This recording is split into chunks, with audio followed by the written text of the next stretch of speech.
فرزند وطن در خطر است، میبینی؟ ملت همه جا در بدر است، میبینی؟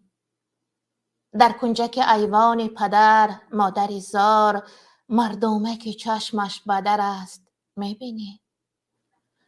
در هجر دیار و یار سوزد تاجیک، یارش همدم چشم تر است، میبینی؟ چون کارد به استخوان رسیده است دیگر، جانش به خودش دردسر است، میبینی؟ پایان شب سیاه سفید است دیگر، شام و سحرش سیاه تر است، میبینی؟ بر کل آنهایی که عین حال میبینند میشنوند السلام علیکم. مشتریان گرامی قدر برنامه پرنده های مهاجر از تلویزیون پیام، باز هم روز سه‌شنبه است، باز هم دیده به دیدار یکدیگر رسیدن را خداوند میسر گردانیده بر ما و امروز برنامه را یک موضوع اجتماعی بخشیدیم، اقتصادی هم گفتن ممکن. خب موضوعی که یک مصرع شعر کامل خواجه نکهت را نامگذاری کردیم بر موضوع. کامل خواجه نکهت همگی 14 سال عمر دیده است، همگی 14 سال. در 12 سالگیش یک بیت از غزل نوشته است که بیت را از آن میگویم: به مکان نرسیدم که زی دل حرف زند، هر کجا میگذرم حرف شکم میگذرد. ما همین مصرع را نام برنامه کردیم، هر کجا میگذرم حرف شکم میگذرد. و اکنون میگویم چرا. در باب موضوع برنامه فکر کرده ایستاده بودم، در شبکه اجتماعی یک حکایه را خواندم، حکایه خردک که راننده ماشین تاکسیست این را از سر خود گذرانیده نوشته است.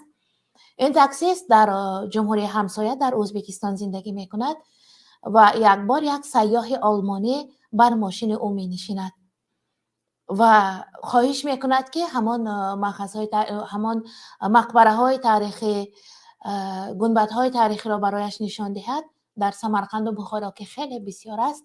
و راننده ماشین یک یک نشان می دهد، یک یک از کوچه ها به کوچه های دیگر می گذرد و همین طور 2-3 روز دوام می کند. سیاحت این سیاح می نویسد، به نوار می گیرد و بناخواست بر راننده نگاه کرده. روسی را می دانسته است این سیاح آلمانی. بر راننده نگریسته می گوید که مردم شما خوراک دوستدار بودند.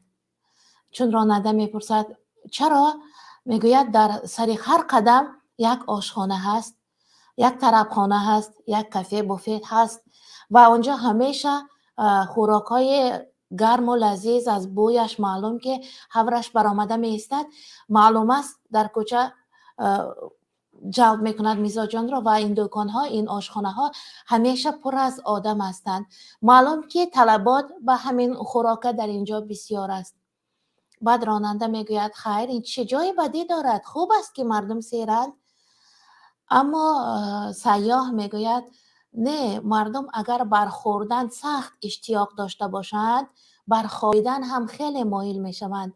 چون طبیعت انسانی همین خیلی است که شکم که سیر شد، غم دور شد، انسان استراحت کرده خوابیدن می خواهد.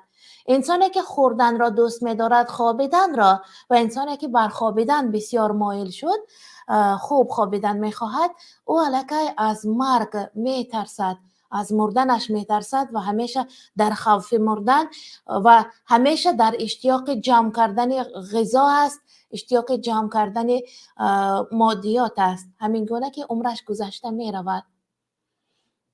اگر شنونده ذکی فهم ما درک کرده باشند، بیننده ذکی فهم ما، گپ در سری چی می رود؟ الکی شما درک کردید که من چی گفتنی هستم. در تاجیکستان عزیز ما هم از یک ایستگاه تا ایستگاه دیگر لااقل 2 آشخانه هست. نباشد در یگان کرسیچه خردکک، در یک پیشتخته خردکک، خان تخته میگویند، بالای آن مواد غذایی گذاشته فروخته می نشینند. و همین تاجیک ها، ازبک ها، دیگر ملت های همین آسیای قزاق و قرقیز ها هم یک عادت عجیبی هست که وقتی بر دیگر کشورها می روند، بر روسیه هم تاجیک چی کار میکند؟ یا در ساحه ساختمان کار میکند یا یگان چیز پخته میفروشد، همین طور پخته میفروشد یا در آشخانه کار میکند، در دکان هم کار کند مواد غذایی میفروشد. یگان بار دیدید که یگان تاجیک در روسیه کتاب فروش باشد؟ در کتابخانه کار کرده ایستاده است، با فروش اشیای خانه‌اش مشغول است. کمان در کم تاجیکانی صاحب معلومات عالی، تخصصی کسبی عالی اگر معلمی دکتری نکنند در روسیه، اکثریتشان باز هم در جاده غذا کار میکنند. اگر در زباد هم باشند، زبادهای استحصالی بیشترشان خوراکواری یگان نمود چیزهای تناولی است. حتی در اروپا تاجیکان سعی دارند آشخانه باز کنند. تاجیکانی که زیایی هستند، جان ملت هستند، قلب ملت هستند، رگ و پیوند ملت هستند و اینها در اروپا حتی به خاطر درآمد یافتن و روز گذرانیدن میخواهند آشخانه باز کنند، باز هم طعام پزند. درست است که طعام‌های ما خیلی لذیذ هستند و برای مردم اروپا عزیز هم شاید باشند، اما آنها اونقدر اشتیاق زیاد بر تناول چون ما ندارند. شاید کمتر که غذا خریداری کرده روند، اما اینجا مهم در آن است که وقت ایجادکار، شاعر، نویسنده و یک قلب ملت وقتی که مشغول این کارهای مادی است، شکم سیرکنی مردم، مشغول سیر کردن شکم مردم می شود، کار او را کی می کند؟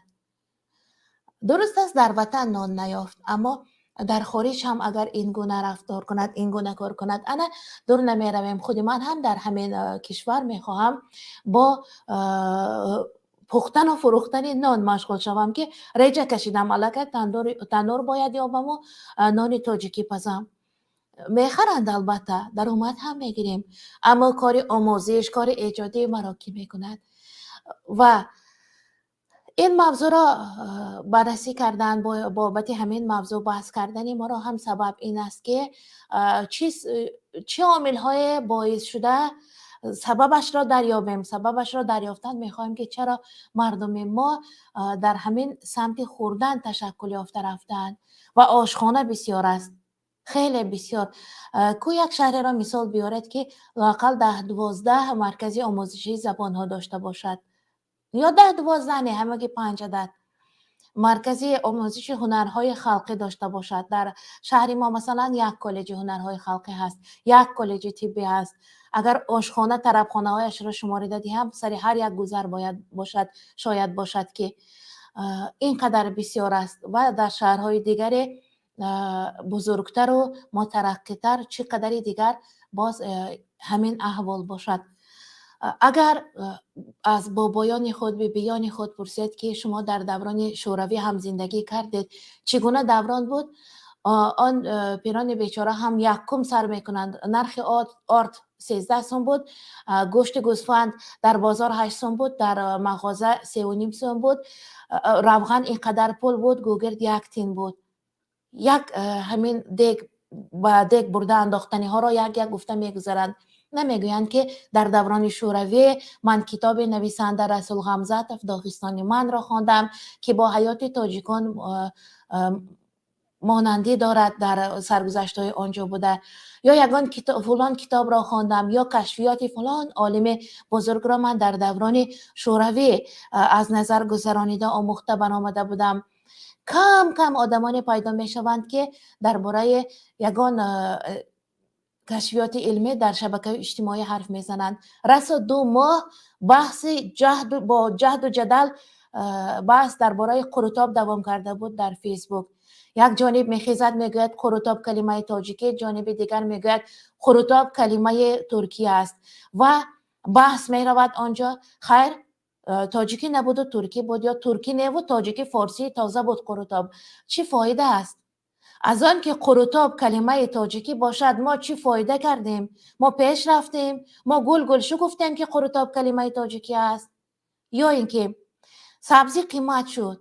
خب سبزی قیمت شد، بحث و جدال رفت سری سبزی. چقدر هجویه نوشتند، چقدر شعر نوشتند، حکایه نوشتند. بزرگان ملت هم در مابین برای هزل و شوخی و مطایبه نوشتند. حتی برخی از جوانان نوشتند که یک زن گیرم که به سبزی آش پخته تواند. مغز ما کاملا بند همان نرخ سبزی شد. اما اما یگان با شنیدید که گفتند که چاپی نوی کتاب مثنوی رومی برآمده است که قیمتتر است، یا فرهنگ زبان تاجیکی چاپی نوش از چاپ کهنش خیلی فرق کرده ایستاده است که کهنش باز هم بهتر است، اگر چند صفتا آنقدر خوب نیست، مضمونا آنجا بیشتر جاگیر شده. اما این گونه کلمه ها را نمیشنویم. در حقیقت عجیب است. در شبکه اجتماعی حتی بزرگان ملت طبقای پلاو، طبقای چیهای نشان میدهند. من هرگز از نظر پس نگاه نمی کنم. درست است، این صنعت است، وای هم غذاست و تناول نکنی در مغزت یگان چیز نمی آید که نویسی درست، اما افتخار نیست. وقتا نو غذای رالتون برآمد که از فایدهش ضررش بیشتر است و یک خوراک تنبل ها گفتن هم ممکن است، بیچاره دانشجوی میخورد زورش به چیزی نرسد رالتون میخورد. وقتی که نو برآمد رالتون یگان 7-8 سال قبل بود شاید، میبینید در شبکه‌های اجتماعی صورت هایی که آدمان را معرفی میکند رالتون خورده ایستاده صورت گرفته در شبکه گذاشته بودن، یعنی و خورده ایستاده است، وای میخورد، وای دارد همین چیز را خورده ایستاده است، سر دسترخوان نشسته صورت گرفته میگذارند در شبکه اجتماعی. همین خصلت در ما از کجا پیدا شده؟ از کجا شروع شده باشد که ما همگی مثل گفته کامل خواجه نکهت هر کجا میگذرم حرف شکم میگذرد گفته. در معرکه هایی که بانوان شرکت میکنند زنها، کل زنهای تاجیک از همان عروسک 1-2 ماهش سر کرده تا زن پیران سال 70-80 ساله که در همان یک خانه در معرکه می نشینند صحبت میکنند، همهشان از یاد میدانند که اول باید شیر برنج در آورده شود، بعد از آن کچری، بعد از آن مانتو، بعد از آن دیگر و دیگر و آش پلو که آورده شد باید از معرکه خیزید. از یاد میدانند بعد کدام طعام کدامش را میبیارند و باید بعد کدام قند بعد کدام میوه باید چی گذاشته شود در دسترخوان. اما هرگز در این گونه معرکه ها یگان موضوع فرهنگی محاکمه نمی شود. اقلا خب گفتیم که درس علم دنیوی را ندانستند. یگان نفر زن اقلا 5 حدیث میدانم گفته نمیدهد در یگان موضوع معنوی آنجا محاکمه نمی شود. قبلا بود گلبزم در معرکه ها، حالا همین گلبزم هم برداشته شده است. گویا یک معرکه دهگی باشد، دهاتی باشد، روستایی باشد، آن را هم دیگر انجام نمیدهند اگر در یگان دهاتی دوردستی در ناحیه های بلندکوه اگر مانده نباشد، در دورتر گلبزم هم از بین رفته. دیگر در توی ها از جانب کلین داماد برآمده سخنهای پرمحتوایی که بخت و سعادت بر عروس داماد میخواهند، این هم از بین رفته. می نشینند از پای تناول و از پای دلخوشی هستند. حتی از دو جانب شاهدان کلین و داماد هم کمی از موضوع دور رفتیم، بلندگویک گرفته خوشبخت شود میگویند و دستی برنده میدهند. خب سبب چی که ما تا رفت از معنویات کاسته تر شده، تا رفت بر مادیات، بر همین خوراک مایل شده ایستادیم و سبب چی باشد که این از ازل بوده، چون کامل خواجه نکهت 200 سال بیشتر گذشته، شاید از 200 سال هم شاید قریب 300 سال هم باشد، انیق در یاد ندارم سال مولودش را، که گفته به مکانی نرسیدم که زی دل حرف زند، هر کجا میگذرم حرف شکم میگذرد. دل گفته شاید در نظر دارد معنویات را، احساس معنوی را در نظر دارد. خوب میتوانید وارد شوید بر برنامه، میتوانید حرف زنید در این باره. همین حالت بر ما از دوران شوروی باقی مانده باشد، یا وقتی که ما از شوروی یادآوری میکنیم نرخ و نوای غذایش را میگوییم، از چی باشد که ما فقط از غذای شوروی یاد میکنیم. خدا رحمت کند یک پیر از اولاد ما را که میگفت سیستم عاقل و آخر بود، شکم سیر باشد شد بود، مردم غرق خوردن همون غرق و برق خوردن بودن و آرام بودن. شاید امروز هم غرق خوردن هستند و شکمشان سیر شود شد. اگر سوال برمیان می آید که بر مهاجرت چی دخل دارد همین موضوع، مهاجر بیچاره هم چرا مهاجرت رفته؟ و گفته میرزا بدل، پیر عقل از ما به درد نان مقدم رفته است. در فشار کوچه های گندم آدم رفته است. حضرت آدم را در نظر دارد. در فشار کوچه گندم به خاطر پیدا کردن، به خاطر همان نان شده از جنت رفتند حضرت آدم و امروز پیر عقل از ما به درد نان مقدم رفته، ما هم به درد نان گرفتار در کوچه های مهاجرت قدم زده. ما نوو نفرانی که در روسیه هستند، ما هم به روسیه به خاطر درد نان رفته بودیم. این هم درست است. خب چرا در چنین حالت قرار داریم؟ فکر خود را می توانید بیان کنید. یک خبر نوترین آمده رسید و خواهش کردن که این را در برنامه قرائت کنم. من قرائت کردم میستم تا دم شما آمادگی میگیرید. بر موضوع دخل دارد چون وابسته بر مهاجرت هست. طبق دعوای وزارت مهنت، مهاجرت و شغل اهالی تاجیکستان، حدود 95% مهاجران کاری از تاجیکستان برای کار به روسیه می روند. 95% برای کار می روند. برای خانش همگی 5% برای شهروندی گرفتن شاید باز از آنها هستند. در این باره در مصاحبه با تاس، معاون وزیر مهنت، مهاجرت و شغل اهالی تاجیکستان شهنازه نادری معلومات گرفته است. با گفته نادری تقریبا 95% مهاجران کاری از تاجیکستان برای جستجوی کار به روسیه می روند. اکثر آنها به ولایت های ایرکوتسک، چیتا، نوسیبیرسک، راستوف لبیدون، مسکو، سنت پتربورگ، لنینگراد می روند. خب بنا به معلومات خدمات مهاجرتی تاجیکستان در 10 ماه سال جاری 331,353 نفر از تاجیکستان برای جستجوی کار بر فدراسیون روسیه رفتند. و از گفته جانب روسیه این رقم به مراتب خیلی بیشتر است، چون از تاجیکستان همونهایی را حساب میکنند که بر روسیه کار گفته میروند با شناسنامه تاجیکی، اما آنهایی که شناسنامه روسی دارند و شهروندی روسیه را هم دارند آنها را همچون مهاجر حساب نمیکنند، با وطن خودش رفته ایستادگی برین. روس‌ها باشند همه اینها را خواه شهروندی روسی دارد خواه ندارد، این همش را همچون یک چی معرفی میکنند، همچون مهاجر میشناسند در روسیه. و نادری توضیح داده که بسیار از مهاجران شهروندی روسیه گرفته اینها را حساب نمی کنند. خب این را گفته گذاشتیم. با در نظر داشتیم مهاجران غیر قانونی که بین تاجیکان طبق گفته کارشناسان حدود 20% را تشکیل می دهند، رقم می تواند به 2 میلیون نفر دکه خورد. مهاجرانی که دیگر غیر شهروندی داشته ها، یعنی قریب که نیم تاجیکستان در روسیه می شود. اگر چنین فکر کنیم نیم تاجیکستان در روسیه می شود.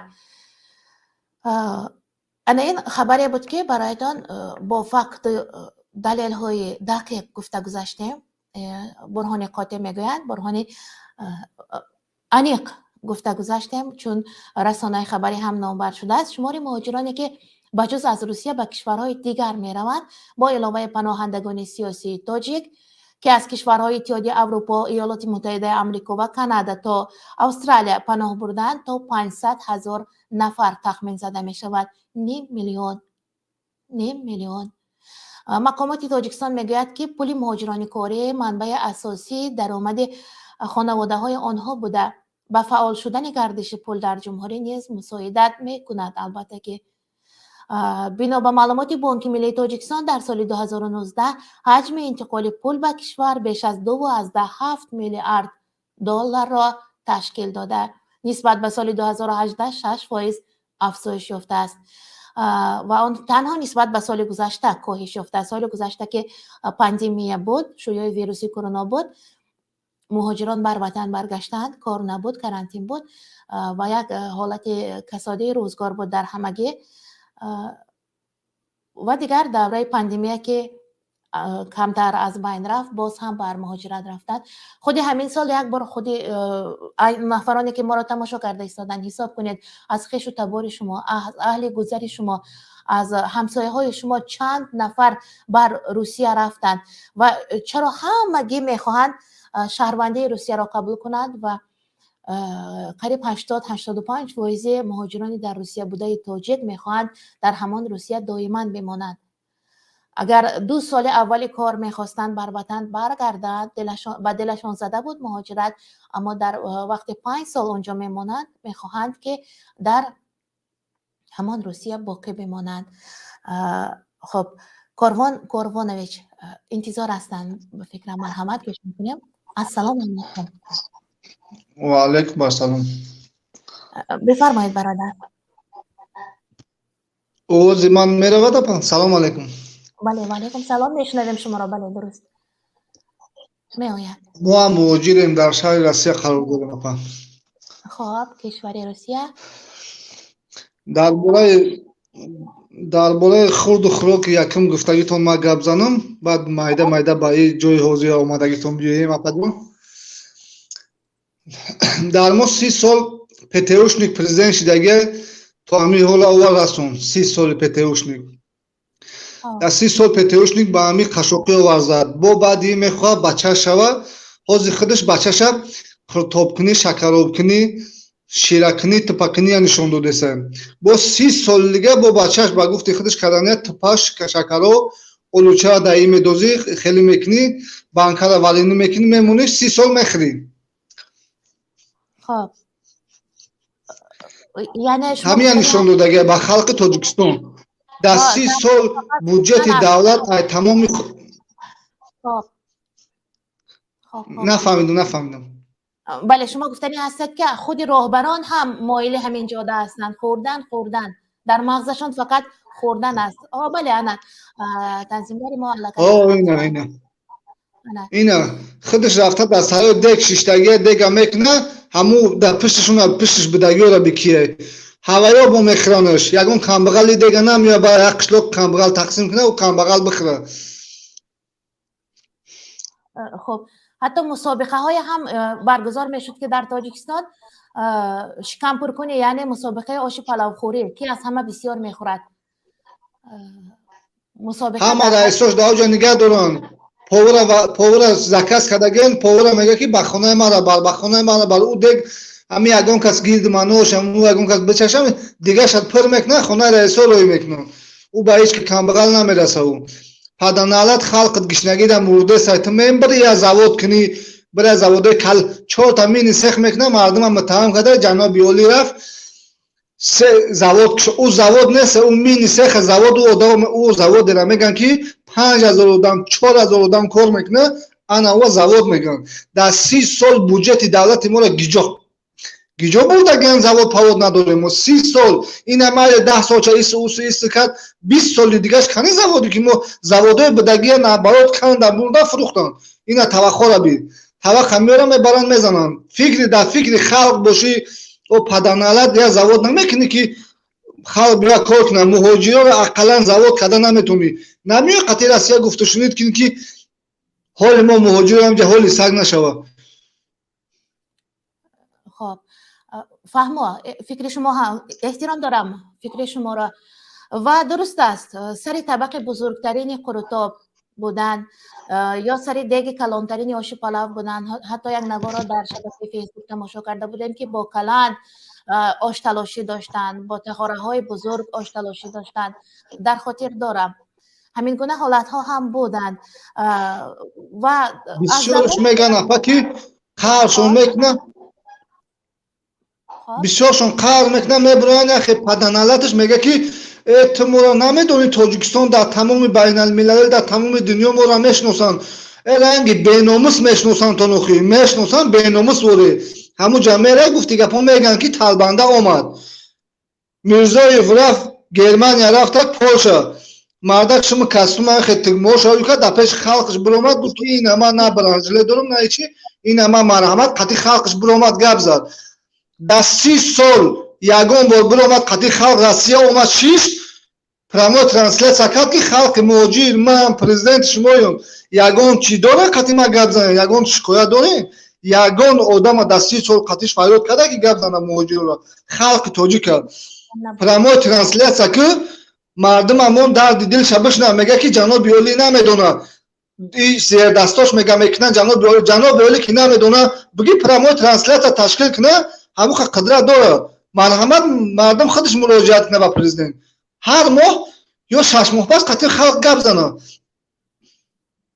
خب بهترین احترام دارم فکر شما رو و خیلی جان هم دارد فکرتان. درست، من در خاطر داشتم در آغاز برنامه که گویم که سران کشورمون هم سری دیگ بزرگترین، سری طبق بزرگترین قروتاب، حتی درباره ترکیب قروتاب میدانند، درباره پیشرفت، راه های پیشرفت. بخشش همی باور که گپ چند که بزنم، من گپ کمی بسی نداره. مردم اخیز مردم بیناموس نوخی، مردم خلق توجه قطع نکنه، بیناموسین همه تداتور سرد اومدگه بولخه قطعی استادگه میزند با گیرکنی نمیمونه. تنظیم رسم آینه میگفته، آینه تنظیم گفته است، تنظیم برای مردم کمبغل گفته است، لامبورجینی خطی میگردد نبروش از $550,000 خطی میگردد. چی با آدم چی نیست تنظیم نیست که لامبورجینی خطی میگردن، نه بیرش لامبورجینی خطی میگردن، اوش پسلت مدل خطی میگردن. شیشتگیشون 15,000 20,000 تومان، 15-30,000 دلار. چی با آدم چی نیست تنظیم رسم اوین نیست. برای کمبغل و بیچاره در وزیرش تنظیم نیست، در مقامات کگبش تنظیم نیست، در وزارت عدلیه‌اش تنظیم نیست، در رئیسش کمش دم دعوا تنظیم نیست. مرحمت پشت خونه را میبینی ماشینه یک از دوخ نمیکنه برای سیونکه کنه. پلیس سویت یکم کس نمیره، پلیس سویت میگه یا امر قرض دارن، پلیس سویت آخه ایامو خش تواد پرزیدنت که نگرفتی، همه زوادا دمود پرزیدنت ای دختر پرزیدنت پلیس سویت نگرفتی با کنش نه قرض دار میشه. بعد چیکار میکنه؟ مردم خلق قرض دار در قلب میزننش. درست، 100% درست میگوید. و عجیبش این که واقعا هنر مردی نیست که وقتی که تمام ترکیب اگر پاور نباشه، پزنده نباشه، تمام ترکیب خوراک را دانه، اما حتی گفتگوها با مردم سر خوراک می رود. چی ها می اندازند به خوراک، باید چی ها اندازند، چی ها می خوردند. و برادر یک مسئله دیگر حتی از دوران شوروی هم یادین یک اگر داریم ما از خوراک گپ میزنیم. آردش چند پول بود، روغن شوروی چند پول بود، تا گوگرد شوروی که یک تن بود در خاطرمون هست. ما همیشه در سرمان فکر شکم میپروریم و آزمون خوردن شاید در یگان کشور دنیا آزمون بسیار خوری نباشد. شما یگان بار دیدید که رئیس جمهوری ما در سر یک گنبد بزرگی از کتاب ساخته شده ایستاده رسم گرفته باشند از کتاب، یا یگان اختراعهای که مکیت اختراعهای بزرگی که در سرش ایستاده رسم گرفته باشند، اما در سر کدو، در سر پیاز، در سر پیرامید یا پیرامیدهای کارتوشکگین، تراکتورهای کارتوشکگین ایستاده رسم ها گرفتهشان. این عجیب است در حقیقت. خب برادر خیلی پرمحتوا بود. اگر فکری داشته باشند که شنونده های ما، بیننده های ما مقابل فکری ما است و جانبدار همین سمت و همین حالت هستند، میتوانند برآمد کنند. اگر اجازه باشد یا میخواد بخشش اپا. خب بخشش هم میگم ما آخرام بگم برای چی که روسیه میگه که تمام دولت مهاجر داره، ما در چی کار میکنه که تمام دولت خود نمی امریکا دولت پیشته مهاجر داره میره و کانادا کار میکنه، گرمن میره پولش دا کار میکنه، پولش میره سوئد دا کار میکنه. او هزار احمد من نمیگم، او هست فوش پومیقتی او هر یک کدومش دولت برای خودش چی داره، شغل اهلی داره. مردک شغل اهلی میره میگه ما در جای کار بیفته، مرحمت من نامش نامنویس میکنه، رویش میکنه میگه مرحمت امریکا، آدم امریکایی رویش میکنه کانادا، ای طرف دولت پرمای میره جای کارو تیاره، جای خوابش تیاره، خورد و خوراکش همش قانون اولیکش سر وقت میگیره. این حرامزاده ها ما رفتم شغل اهلی والله قسم 15 بار رفتم، میگه جای کار در دوجکان 400 سومونه، یعنی اینچه اور 400 سومونه، ما 400 سوم ارد بگیرم، 3 گودک دارم، گودک در لباس بخرم، در گودک هر روز میره او رهپلیش بتونم. آخه این 400 سوم چیکار کنم؟ نمیتونی که از شغل اهلی بگیری طرف سوئد، طرف گرمانیا، کانادا، امریکا، انگلیا، پرای اروپا خلق تشکیل که شغل اهلی قطعی بگو برادر این 2000 یورو یا 1200 یورو نام نویس که روی قدم که خلق روی ایسوم مهاجر میخورد، ایخ دبروال کار رویشون کنه ایش نمیخورد. درست است، من میفهمم شما را. چی بس سوی مهاجر میگیری اگر کتا نبیات دختر اولاد اجدادت خورده سای نمیخوری که مهاجرا به من سلامتیشون سال باشه، زندگیشون سال باشه، جای کارشون سال باشه، گرم باشه، ایش نمیخورشون. بله، اهالی ازبکستان عین حال که قریب نزدیک 30 میلیون است در جای اول است در مهاجرت، اما ازبکستان بر کشورهای اروپا هم خیلی مهاجر دارد از نسبت به تاجیکستان. تاجیکستان در مهاجرت جای دوم را گرفته با همگی 9 میلیون اهالی که این اگر از روی فایز اهالی حساب کنیم جای اول حساب می شود. از روی فایز اهالی شمارش نمو فایز است، چون که نصف تاجیکستان در غربت است، در غریبی است. برادر همین اگر یک نفر قبول کنیم بعداً با صحبت را ادامه دهیم می شود. پیوسته از زنگ زده ایستادن. اولی اپا همی گپ ما میگم اگه کسی دیگر قبول کنی ها من مثل قطعی یکم تشکر ببره. اولی بعداً اپا همی خیرافتن بگیره کم اکه دیگه. تاجیکستان گفتی شما کی همین نیستمش روسیه میویه. نیستمش زیاد شما دست همی کدوم قطعی من زنگ زده سن و اینا خدا بزنم میگه که بابیش آورده سر اولی اتاق و چشم بزن بابیش آورده سر میگه بابیش بیا جا پاسپورت بگی بیا همینجا زندگی کنه. میگه همون طریق بیشتی روی دنیای زمین میگه او بیشتی روی دنیای زمین او دوزخ روی زمین شده تاجیکستان. همه از بهشت فرار دارن. درست است.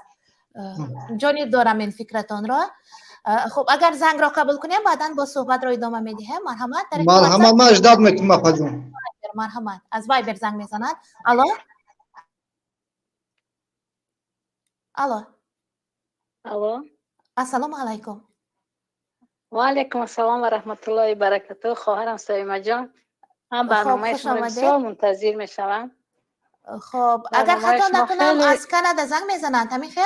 از رقم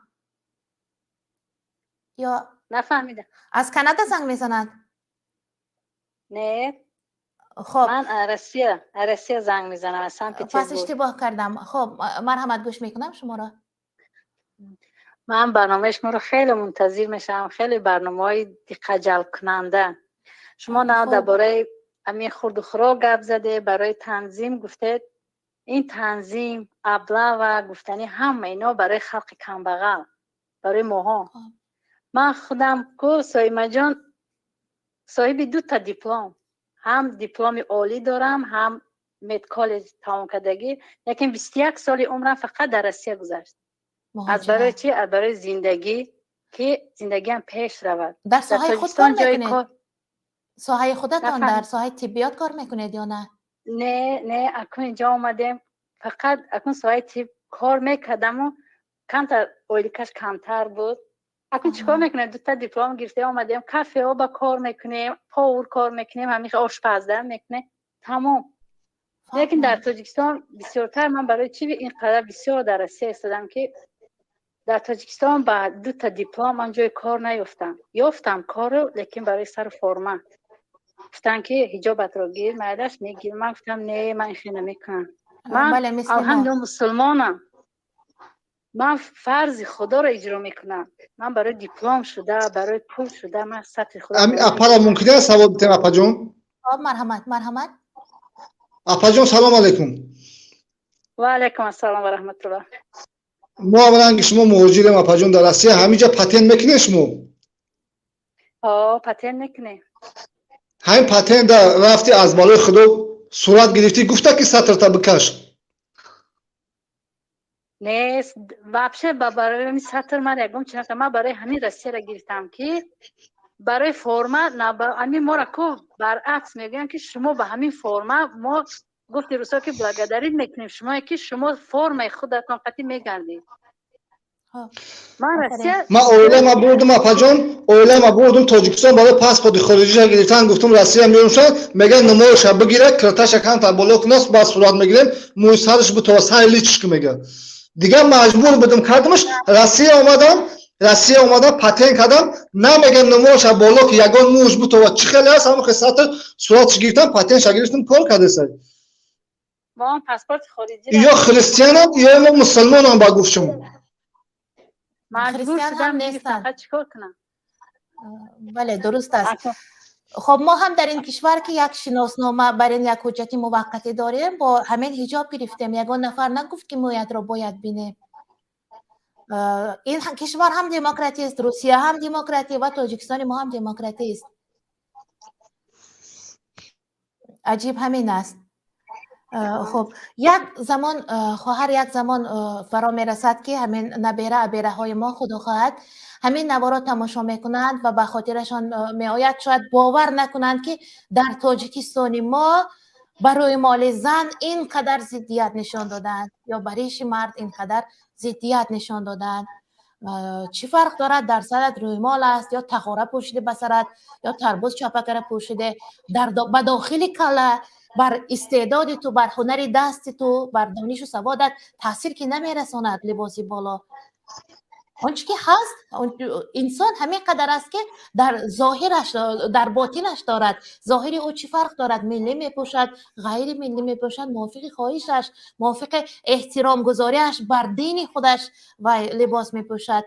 و حقوق فطری که در 5 ماده سرقانون گفتند که حیات، قدر، ناموس و دیگر حقوقهای فطری انسان داخل ناپذیر هستند و چگونه ای که لباس پوشد داخل ناپذیر است. خواهد فرنگی پوشد، خواهد مینی یوبکه پوشد، این موافق خواهش وی است.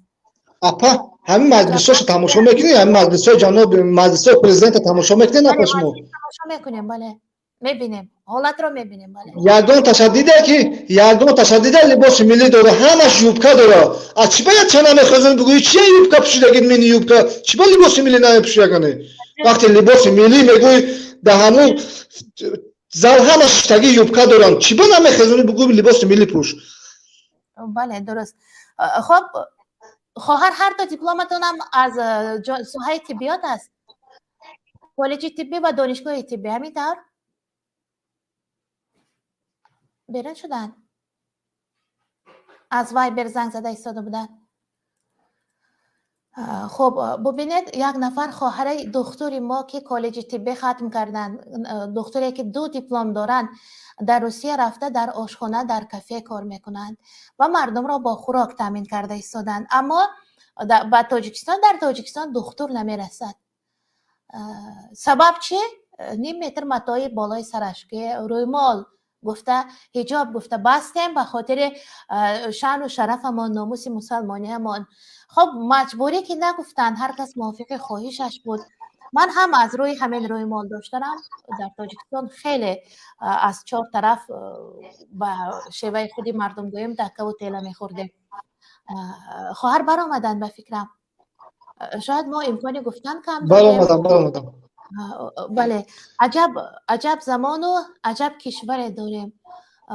برخی از تاجیکستان بیرون شدن میخواهند، همیشه در شبکه‌های اجتماعی میپرسند که چگونه به فلان کشور رویم، پیوسته سوال میدهند.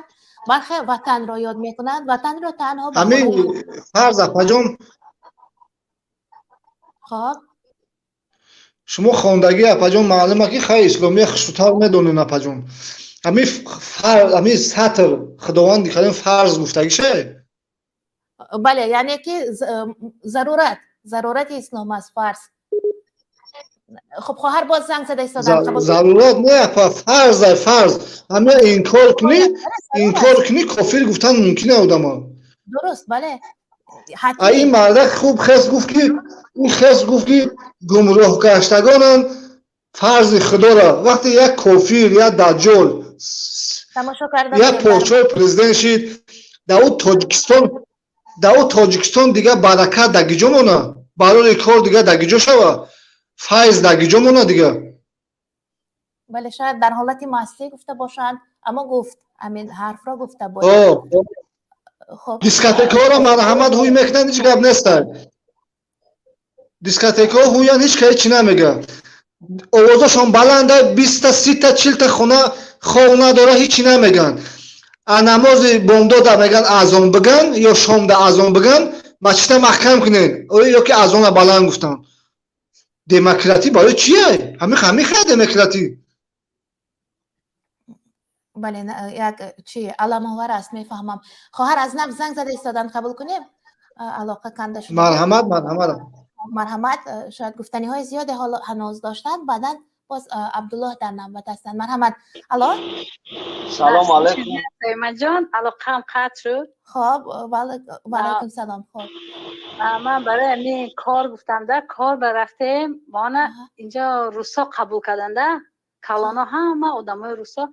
من یکم سوالم همین بود که من ممکن همین سطح خطی کار کنم یکتاش نگاه کرد و خسین سالی من اکو قریب 50 با آخر نگاه کرد گفت که اکون با لفظ و لفظ خودشان ده گفت که مجا красотам не надо вам только требуем работа красота ничего не надо говорит как хотите только нам хорошая работа надо все من خیلی خرسند شدم که من چه در وطن مردم اومدم من این خیلی ناز قبول کردم من تا حاضر قطعی همینا کار میکنم همه فرمه سطح هم قطعی کار میکنم الحمدلله پولی حلال قطعی خانه بگاه میبیم خدا را شکر میگم که ما همه خیلی جای افتیم و کار کردیستیم بله خدا بسیاری بندش میگن که کنه. شما چی بخیر میکنید میگن و یا ما توقع مهاجر نیکو خلق ازبکستان هم هست همه هست میگه همه بسیار خلق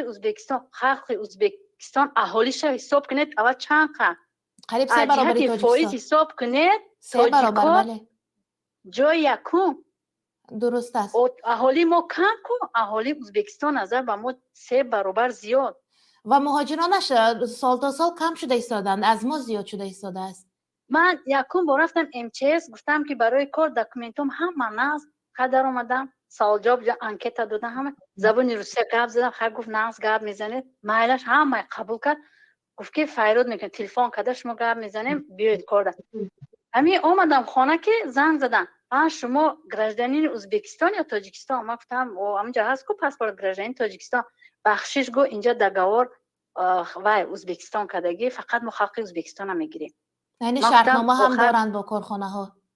شرطنامه قدر بالای مهاجرانش غمخواری میکند کشور ازبکستان. من چیکار کنم گفت که یگانه رو که رفت شناسنامه تا علیش کدر ازبکستان گیر من گفتم اکون برای کار نه من برای وطن دلم گم میزنه همین خیلی شبا فقط فکری وطن پدر و مادر پدرم گذشته شد نتونستم رفته باور کنید یا نه متاسفانه بله درک میکنم رفتن خصوصا برای ما که در همین حالت ها خیلی دشوار است راه دور است کمزور است تویا میمونیم همه چیخه مالش اکن توی چی گرد نمیگذارد لیکن وقتی پدر گذشته شد من نتونستم رفته من به حال شدم که نخوام من جنازه پدر خود را نبینم علم آور است بله از آخرین دیدار ماندن دیدار در قیامت است فردایشان بهشت باشد دیدار در بهشت رسیده باشد گفته آرزو میکنیم روز نیکش را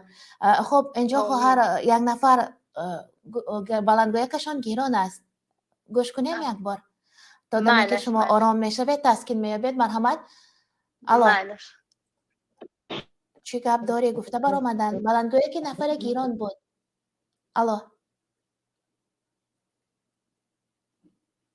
عبدالله هستند الو سلام علیکم اپا جان سلام با خود شما و برنامه‌داران شما و شنوندگان شما هم سلام احترام میرسونم و جانب بدم که همه خیلی برنامه‌هاتون بسیار ترک بکنه که مثال مردم ما بدرویان اینجا درد دل خودشون بگن درد دل بسیار داره عذاب بسیار کشیده مردم درد دل داره بسیار کشیده طول خفته بعد گپ باطن میرسه انشاءالله درد دل شما چطوره مردم ما خیلی اوزی بسیار مردم ما ایموشنال نشدگیانده مردم کار داره غضب داره مردم نوراسی داره نوراسوگی داره مردم ما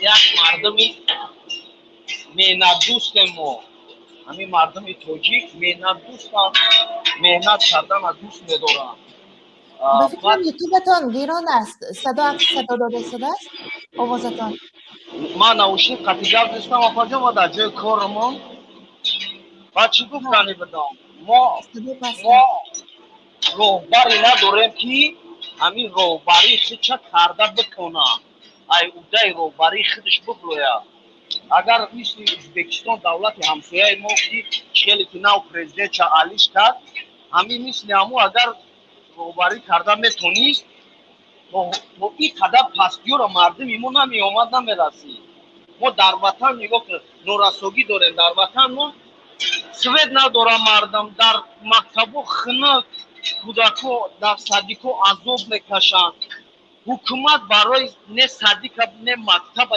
ягон кор намекунад садика сохт дод ӯ бизнес мешавад далшиш айком духтари президент мешавад ё ки айнувасаш ё ки ягон хеш табори ҳамуда фоидаи ҳамун садик мерасад не ки барои улучшид кардани ҳамун функсияҳои кори ҳамун садик ягон кори дигар карда намешавад ӯ як ҷои пулшӯӣ мешавад барои ӯро сум оместай тамом дигар уҷара не тоза нигоҳ мекунанд уҷара не як функсияи кори нав медозанд ягон чиз не ҳозир як шаҳри кӯло ба ман мегӯм ки ду заводи пахтаи калон кор намекунад як заводи масла заводи калон кор намекунад ҷои кори 3-4 000 одам буд ҳамунҷа баъд камиш 3-4 000 одам дар ҳамин ду заводи ма гуфтагӣ кор мекунад 3 та текстили калон кор намекунад ман худам техникам ман инженерам ҳозир ман дар сари корам 3 та заводи текстили калон кор намекунад ки дар ҳар коми ҳамин текстило ба камиш як смениш дар 1000 одам кор мекард нигоҳ капаҷон ки мо куҷо рафтесем зайд саидов як бизнесмени муваффақ ҳамин заводора гирифт ҳамин текстилора кор фармод то ҳамин маҳкам карданаш намедонам ҳамин соли чанд маҳкамаш кардан ҳамин одам бизнесмени муваффақ буд ҳамин заводои мо кор мекард зано духтаро модаро синни солшонам рафтагӣ ани будан не ки дар ҳамун текстило чикор мекардан ҳамунҷо дар кор мекардан фаъолият мебурданд ва дар охир нафақа ҳам мегирифтанд бале оила ки хуб доштанд ҳамаи чиз ман худам медидам ки бо автобус мебурданд ҳамун коргарора бо автобус ба хонаашон мебурданд ҷои хурди хӯрокшон ани буд обедани мекарданд дар ҳамунҷа смени шабонаш дар ҳамунҷа ужин мекард столовый доштанд ҳамин кор мекард ҳамин завода кор мефармод чаро ки ҳамин бизнесмени муваффақа шикастан гирифтан мактаб кардан барое ки мардума нон медод дастиш мерасид дилш ба миллатиш месӯхт ҳамин якум чиз моли мо дар дарини тоҷикистон чарх мезад мо моли худмона яъне ашёи хоми худмона намефурӯхтем ашёи хоми худмона мо дар гардиши мол дар дохили худи тоҷикистон буд ва таъминотам хуб буд дуруст бале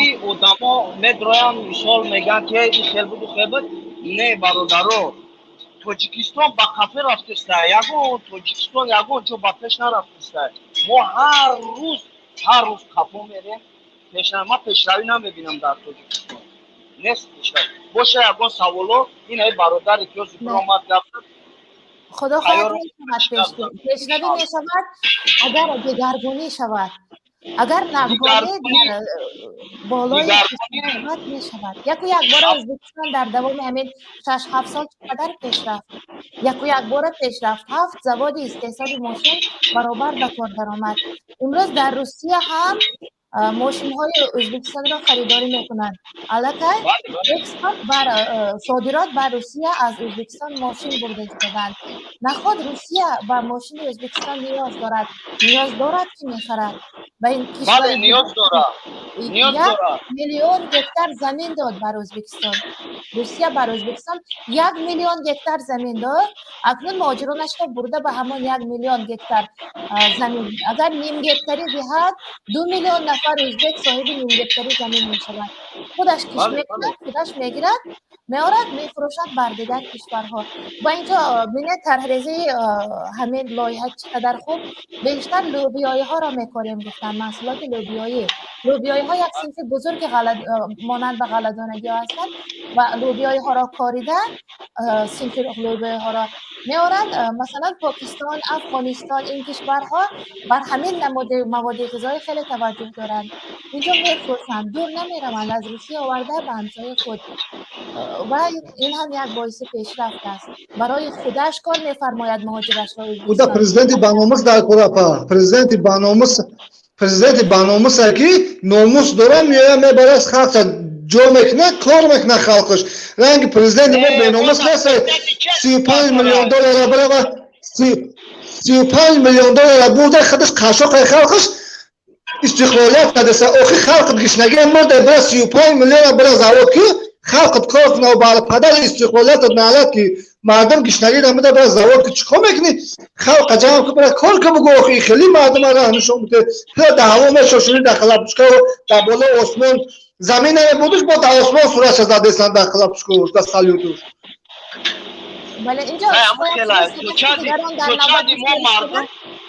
تو چندی ما مردم توجیک خواب کردیم تو چندی ما مردم توجیک راه دادیم که حقوقی ما پایمال کرده شود کنش نه لوبو یادم باشه در طور سر ظلم ما را غلام طبیعت اجازه کنند دادن در کار نیست اجازه دادن در کار نیست غلام طبیعت کنند بله درست میگه بله غلام شید مردم توجیک غلام که در 30 سال نه یک مکتبی حلال بود نه یک دانشگاه حلال نه یک کاری حلال که مردم بود روی اوج کار کنه مثل نه یک سیاستمدار خوب بود که معلم تربیت کنه استودنت تربیت کنه جوانا در رای حقوقدانی خودشان استوار باشن نباید که مردم ای کنه جوان یونیورسیته بود میکنه بلا در دستش میتم پریود روسیه با پیش کجبل در دست روسیه او در برتوزکنی او هیچی را یاد نمیگیره ای مردم توجیه استودنت های که شما خونده سن و دیپلم میگیره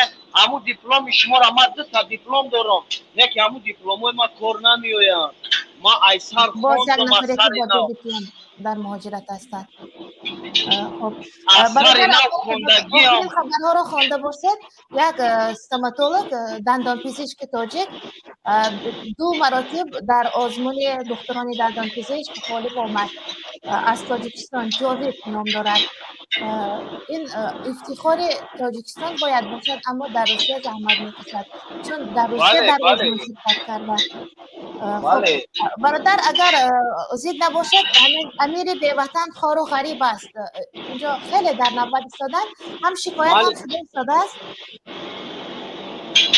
خب سویما عیب است نویستند زیبا شریفه و خب امیر بیوطن خار و غریب است خار و ذلیل است به فکرم شعر این گونه است گدا اندر وطن میرد امیر است امیر بیوطن خار و ذلیل است مرحمت گوش میکنم یک مصرع شعر مانند نام برنامه ما گوش میکنم شما را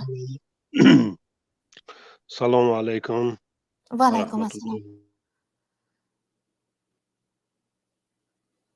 بفرمایند اگر در مورد موضوع در بابت موضوع امروزه باشد حرفتان خیلی خوب میشد کمی از دامن موضوع فراتر رفتیم موضوع امروزه ما در خاطر دارید یک مصرع شعر کامل خواجه نکهت بود هر کجا میگذرم حرف شکم میگذرد آرام شدند خب قبل از به برنامه وارد شدن با یک نفر آگاه از علم فلسفه گفتگو داشتم با یک نفر بزرگوار اگر ما را شنیده ایستادند عین حال و آن برادر گفتند که برای چی در تاجیکستان همیشه فکر و ذکر مردم در سر خوردن است یک معرکه میکنند آنقدر بسیار میخورند که دیگر به زور نفس میگیرند چرا چون که جسم انسان مایل به همان سمت است که تفکر او مایل است وقتی فکر انسان همیشه از خوردن فکر میکند چه خیل سیر شدن کجا رفتن چه خوردن میشود و جسمش هم تابع همین سمت میشود روسا یک مقال دارن میگن کله به سر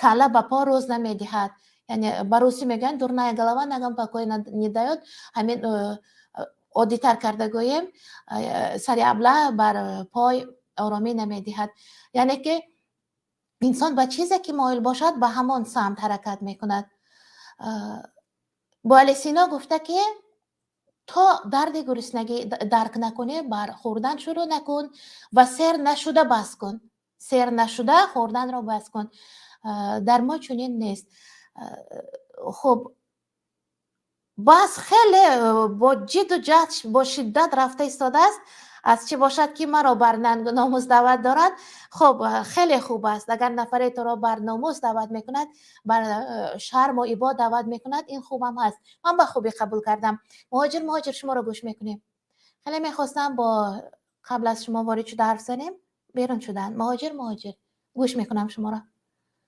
مشتری دائمی برنامه هستند. با فکر شما چه عامل های سبب شده که مردم تاجیک هر کجا می روند از همین باب خوردن فعال هستند. آشخانه میکشایند، خوراک آماده میکنند، منبع درآمد حس میکنند فقط پخته فروختن نان مثلا، یا یگان طعام ملی تاجیکی، یا در یگان آشخانه دیگر کار میکنند. اگر فراش هم میشوند در آشخانه، خیلی که خواهری دیگر وارد شده گفتند، یا در کافه یا یگان جای دیگر. خب در خانه هم زنی تاجیک صبح چشمش را مالیده میخیزد، بعد عبادت صبح علاقه فکر میکند چی پزم، تا بگاه در سر او خوراک نصف روزی چی پزد، بگاه چی پزد، داداش چی پزم، آنچه که مورد صحبت زن و شوهر حتی قرار میگیرد، داداش امروز چی پزم. فقط همین یک خانم آلمانی بر استرامشن همراه یک ترجمان ایرانی آمده بود.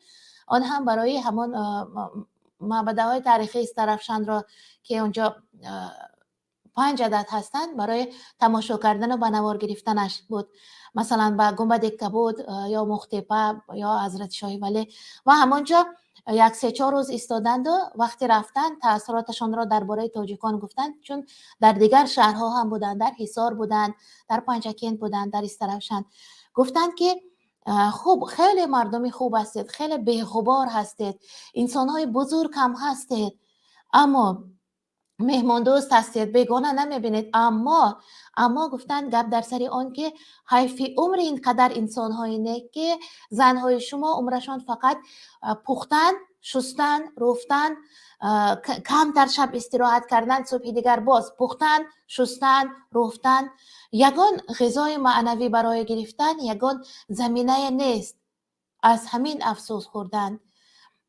و قبلا در برنامه گفته بودم که وقتا که از یک نفر دیگر که اونجا فرانسوی بود پرسیدم 4 مصرع شعر خواند، گفت ما اونقدر مثل شما انسان‌های بزرگ نیستیم.